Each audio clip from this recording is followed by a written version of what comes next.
কাচ্চি বিরিয়ানি। এর জন্য আমি একটা ফ্রাই প্যানে পেঁয়াজ বেরেস্তা করে নিয়েছি, অন্য চুলায় পানি গরম দিয়েছি। এখানে আমি ব্যবহার করতেছি রাঁধুনি কাচ্চি বিরিয়ানি মশলা। আর আমি আজকে গরু মাংসের কাচ্চি বিরিয়ানি রান্না করব।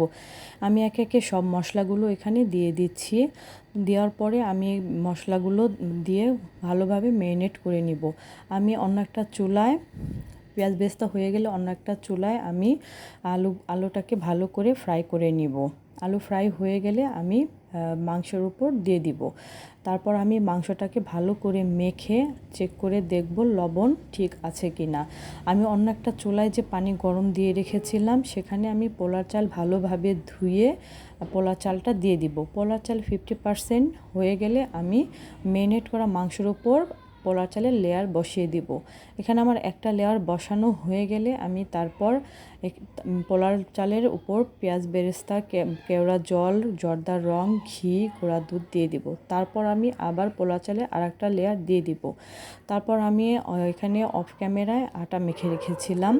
আটা দিয়ে আমি পাতিলটাকে ভালো করে সিল করে দিব। আমার চুলা কিন্তু এখনও অফ আছে। আমি পাতিলটাকে ভালো করে সিল করে দেওয়া হয়ে গেলে চুলাকে অন করে দিব। চুলা অন করে আমি জোরে 5 মিনিট রান্না করব।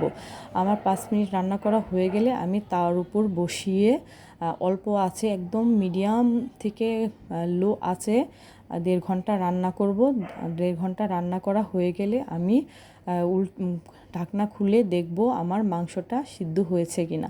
আলহামদুলিল্লাহ আমার মাংসটা ভালোভাবে সিদ্ধ হয়েছে, আপনারা দেখতেই পাচ্ছেন। আমি চেক করে নিচ্ছি। তো দিস ইজ ফাইনাল লুক।